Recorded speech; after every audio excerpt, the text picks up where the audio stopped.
वैशाख मास में सुख से साध्य पाप रूपी ईंधन को अग्नि की भांति जलाने वाला, अतिशय पुण्य प्रदान करने वाला तथा धर्म अर्थ काम मोक्ष चारों पुरुषार्थों को देने वाला है वैशाख मास। देवर्षि नारद जी राजा अम्बरीश से कहते हैं, राजन, जो वैशाख मास में सूर्योदय से पहले भगवत चिंतन करते हुए पुण्य स्नान करता है, उससे भगवान विष्णु निरंतर प्रीति करते हैं।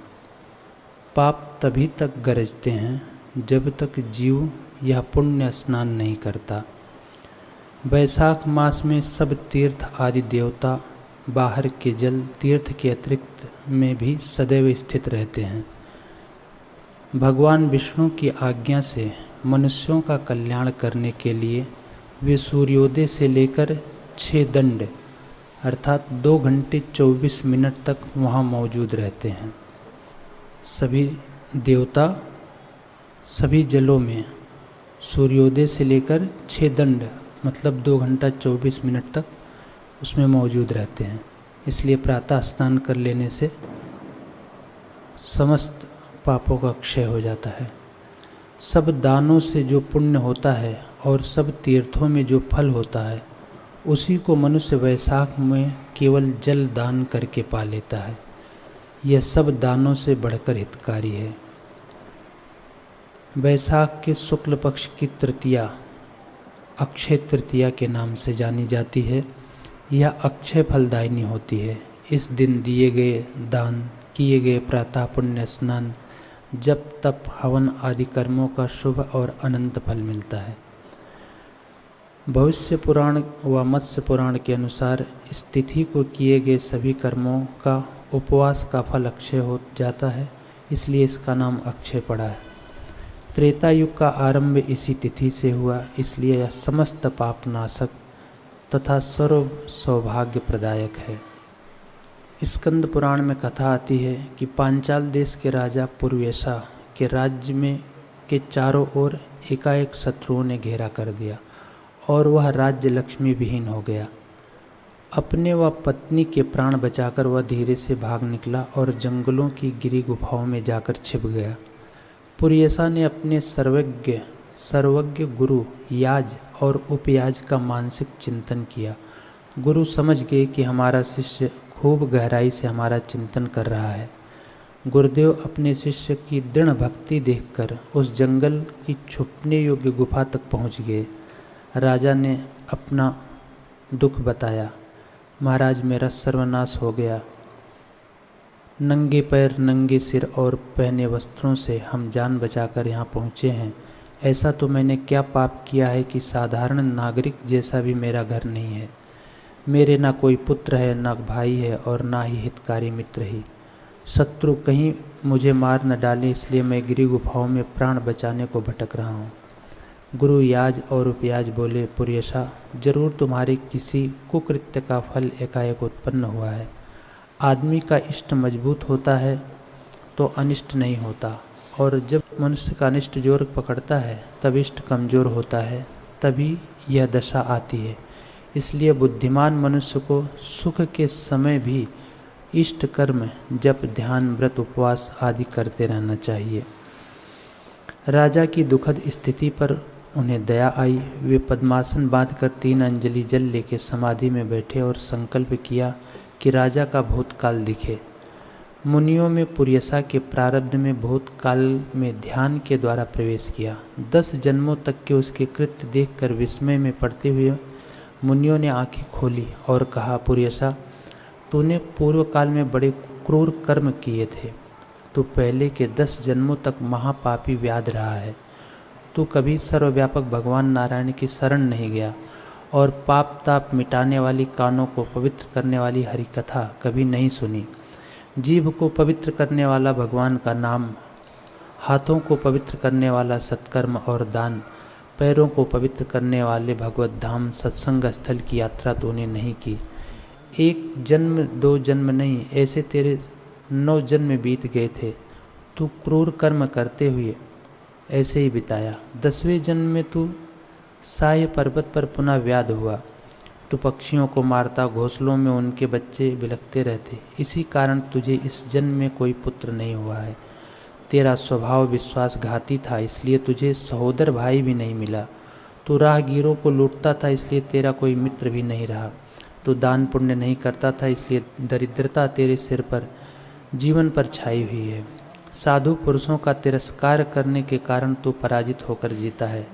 तूने सदा दूसरों को उद्वेग में डाला, इसलिए तुझे दुसह वनवास मिला। सब तेरे क्रूर स्वभाव के कारण तेरा तिरस्कार करते थे। सबका अप्रिय होने के कारण तुझे असह्य दुख मिला। तेरे क्रूर कर्मों के फल से ही इस जन्म में मिला हुआ राज्य भी छिन गया है। उस 10वें जन्म में पुर्यसा तो वन में विचरण कर रहा था और एक ऋषि वहाँ से पसार हुए। बैसाख का महीना था। ऋषि भगवत भक्ति, तीर्थ सेवन और संतों के संग की इच्छा से वहाँ से गुजर रहे थे। तुझसे उन्होंने मार्ग पूछा और तूने अपने मन में यह विचार किया कि मैं इतने कुकर्म तो करता हूँ, चलो आज एक साधु को बता दूँ कि इस तरफ जलाशय है और आगे संत रहते हैं। फिर तेरे मन में हुआ कि गर्मी है, साधु बाबा पसीने से तरबतर हुए हैं, तो शीतलता देने वाला एक पंखा, पलाश का सूखा पत्ता तूने उन्हें पकड़ा दिया। बस इतने से तेरे पुण्य की वैशाख मास में ऋषि स्नान करने जाएं तथा शरीर के स्नान के बाद हृदय को भगवत कथा में स्नान से पावन करें, ऐसी जगह की तरफ तूने केवल उनको संकेत करके दिखा दिया और एक पंखा दान कर दिया। जब तू मरा तो इसी पुण्य प्रताप से तेरा सूक्ष्म शरीर चंद्रमा की किरणों तक पहुंचा। फिर वह अन्न में आकर स्थित हुआ और वह अन्न राजा ने खाया और तू राजकुमार पुर्यसा बना। तूने राज वैभव का सुख भोगा, किंतु पूर्व की गंदी आदतों के कारण अभी भी कोई सत्कर्म नहीं किया। सुख सुविधा आने के बाद भी जब तब सत्संग और साधना नहीं की, तो जो ऋषि की सेवा का पुण्य था इष्ट, वह दुर्बल हो गया और तेरे अनिष्ट कर्म फल देने को तत्पर हो गए। यही कारण है कि तू वन में मारा मारा भटक रहा है। पुर्यसा मुनीश्वर के चरणों में पड़ा। संत ने कहा, पुर्यसा राजा तो मार्ग चाहता है। उसकी चिंता देखकर मुनियों ने शांत मना होकर उद्धार का उपाय खोज निकाला कि तन से, वाणी से, मन से दुष्ट चेष्टा का त्याग करके वैशाख मास का स्नान, श्री हरि का सुमिरन कर वह हरि का ज्ञान देने वाले संतों के चरणों में जा।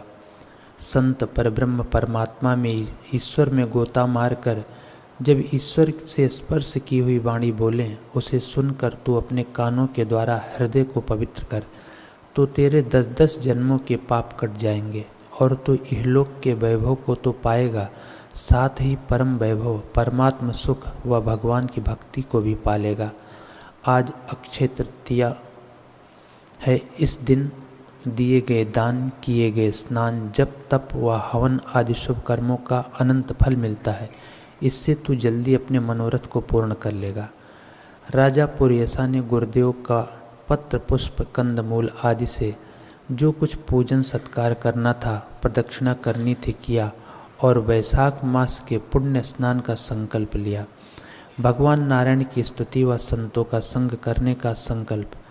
अब उसके लिए अपनी पूर्व की पाप राशि को जलाने का सुंदर अवसर आ गया था। पुर्यसा वैशाख मास में एकादशी का उपवास, तीर्थ का सेवन, ब्रह्म मुहूर्त में स्नान, संतों का संग, सत्संग, अक्षय तृतीया का जप तप, परमात्मा ध्यान व प्राणों की गति का नियमन करके प्राण बल के धन से इतना बलवान हुआ कि शत्रुओं ने जो राज्य छीन लिया था, देखते ही देखते उन शत्रुओं को परास्त कर दिया। बाकी के जो छोटे छोटे राजा थे, वे पुर्यसा को राज्य की आय का हिस्सा देने लगे, खंडीय राजा बन गए। पुर्यसा वैशाख स्नान, संतों का संग, भक्ति का रंग और भगवान अपना चैतन्य शुद्ध बुद्ध आत्मा होकर बैठे हैं, ऐसा प्रकाश पाकर इतना तो पुण्यात्मा धीर हुआ कि राजकाज संभालने की उसकी विलासी वृत्ति, अहंकार सजाने वाली वृत्ति शांत होकर प्रजा की सेवा करके प्रजा के अंदर छुपे हुए प्रजा के पतियों के पति परमात्मा को प्रसन्न करने में लग गई। पतियों का पति होता है परमात्मा, पाति इति पति। उस परमात्मा की कथा सुनकर पुर्यसा का चित्त अब राजभोग से भी उपराम होने लगा। राज्य चला गया था तो अच्छा हुआ, इस बहाने गुरुवरों की प्रीति और ज्ञान मिला कि दुष्ट कर्म का फल दुष्ट भोग है, श्रेष्ठ कर्म का फल श्रेष्ठ भोग है। लेकिन ये भोग आखिर आयुष्य नष्ट कर देते हैं और भोगने वाला शरीर भी जीर्ण शीर्ण होकर मर जाता है। फिर भी जो रहता है वह मैं कौन हूँ। शत्रुओं ने घेर लिया, राज्य छीन लिया, दर दर की ठोकरें खाता, जंगल की गुफा में कंदमूल खाता हुआ जिया, तब भी मैं था। और ऋषि का वैशाख मास में स्नान, स्थल का निर्देश करने व पंखा देने की सेवा और प्रणाम करने से राज्य मिला। उस समय राज्य मद से छका हुआ अहंकारी रावण के रास्ते का मानो पथिक होकर जिया था, तब भी मैं था। गुफा में जाकर सिकुड़ के रहा, तब भी मैं था।